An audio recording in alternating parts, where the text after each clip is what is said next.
quizás bajé la guardia por el hecho de que llegó a las 3 de la tarde. No tocó la puerta con la fuerza que se esperaría para un hombre de su talla. Se postró ante mí con sus casi 2 metros, de hombros anchos y nudillos macizos.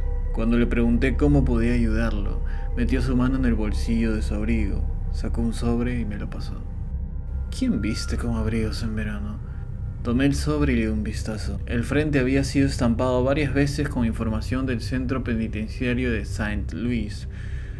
Una carta de prisión. Fantástico. No conocía a nadie que estuviera en prisión.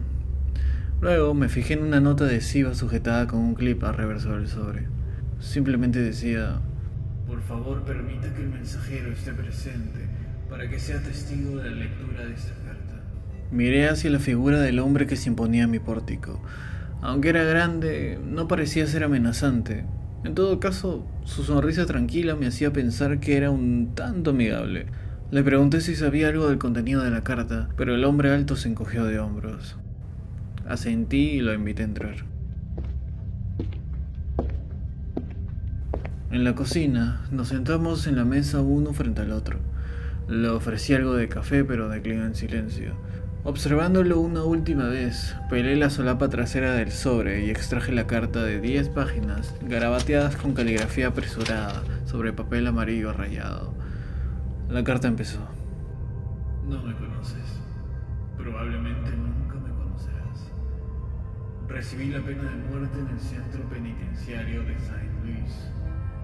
Fui encarcelado por el asesinato de mi esposa y de mis 2 hijos. Lionel tenía 3 años, Marcy apenas 6 meses. Los amaba, sinceramente, pero los maté. Admitiré esto, ante todo. Me odio a mí mismo por ello. Y me pudro en mi celda, siendo torturado por las imágenes de su sangre goteando desde mis nudillos. Déjame contarte mi historia. Volteé de nuevo hacia el hombre alto con un evidente asco en mi rostro.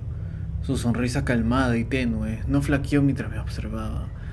Me levanté para traer un vaso de agua y luego regresé por la carta.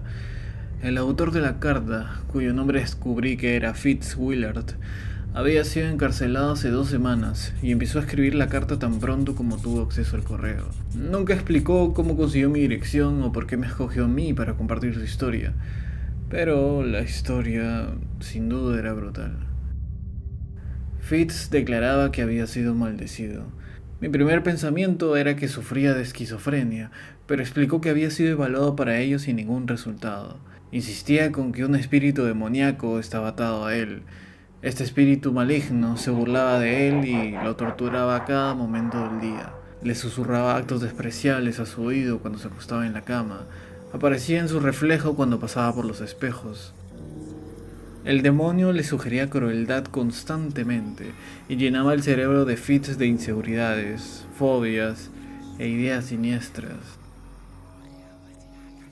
El día a día de la vida de Fitz se plagó de un comentario prolongado sobre las debilidades de los humanos, la fragilidad de la carne y la libertad que conferían las masacres. Reuniones de trabajo eran acechadas por el alarido del demonio. Les hiciaba cosas terribles acerca de toda persona con quien Fitz se cruzaba en la calle. Pero lo peor de todo eran los pensamientos del demonio en referencia a la familia de Fitz. Decía que su esposa era una puta, que sus hijos eran unos bastardos malagradecidos. El demonio convencía a Fitz de que su familia no lo apreciaba, que su esposa lo estaba engañando, que sus hijos no soportaban tenerlo cerca, que Fitz nunca sería capaz de proveer lo suficiente para ellos, que su casa era un chiquero, que sus vestimentas eran trapos, que todo por lo que Fitz había trabajado la vida entera era un chiste mediocre, cuanto mucho. Por 10 páginas, Fitz Willard relató la locura que reptaba en su mente, las pesadillas que lo despertaban docenas de veces durante la noche. El demonio hacía que los focos de luz tiritasen mientras Fitz caminaba por debajo de ellos. Hacía que el agua de la bañera se tornase roja, que se apilasen moscas en los espejos. y las sugerencias del demonio se volvieron más y más furiosas. Se volvieron demandas, amenazas incluso, hasta que un día Fitz cedió. Destrozó los cráneos de sus dos hijos infantes con sus propios puños, antes de estrangular a su esposa con tanta fuerza que fracturó la vértebra de su cuello, previo que finalmente la asfixiara. Así es como terminó la primera carta. El hombre alto se puso de pie y asintió en silencio. Luego la acompañé a la puerta frontal. Naturalmente estaba alterada. ¿Por qué alguien decidiría compartir una historia tan terrible conmigo? Día 2. El hombre estaba parado en mi pórtico de nuevo, a las 3 de la tarde. Y cuando abrí la puerta me entregó la segunda carta. Por más desconcertada que estaba, la noche anterior me había dado cuenta de que no podía sacarme la historia de la cabeza. Tomé la segunda carta y conduje a su mensajero hacia la mesa de la cocina. Quería más. ¿Qué palabra le hace justicia al carácter de la segunda carta? Sombría, retorcida, desesperada. El papel amarillo estaba lleno de figuras miserables amontonadas en esquinas y cuerpos pequeños desplegados con charcos de grafito.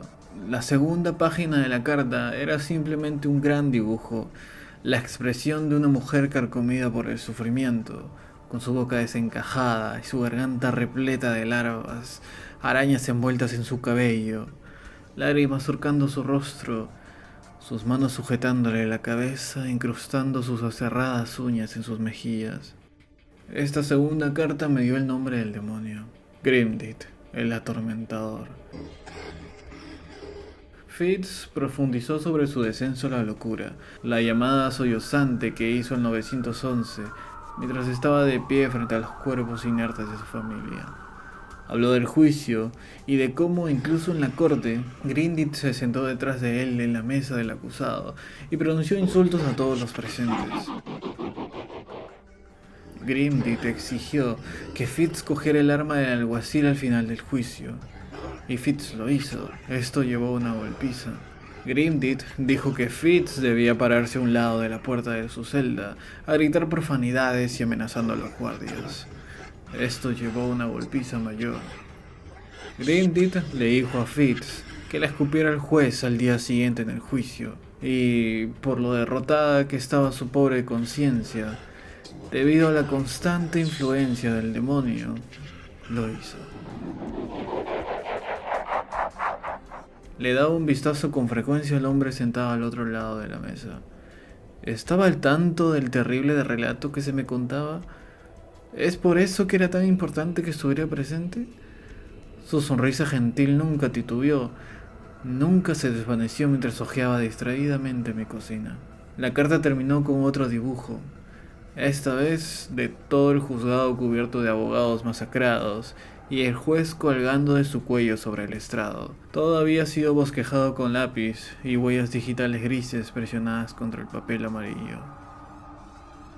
En el tercer día, estaba sentada en el último escalón, esperando que se cumplieran las 3 de la tarde.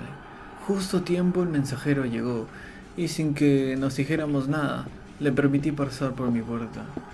Dejó la tercera carta en la mesa de la cocina y se sentó.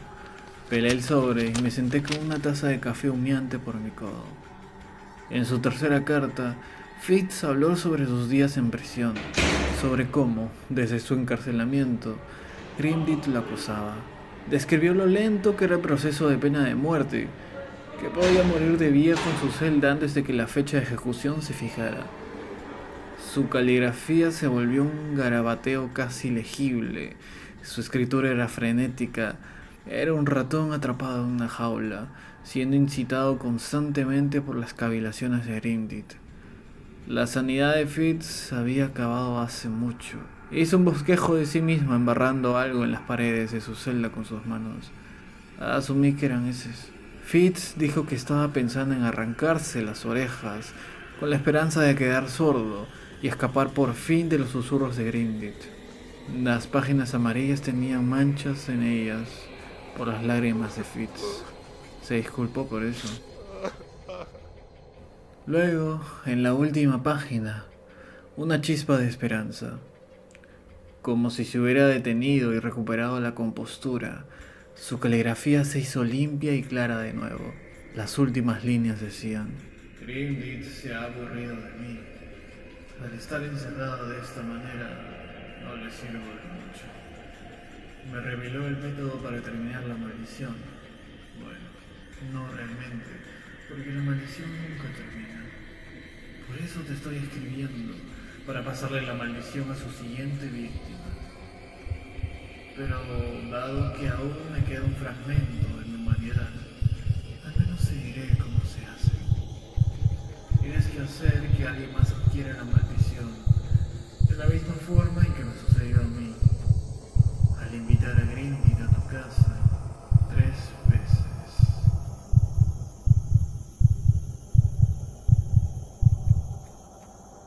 Mi corazón se paralizó.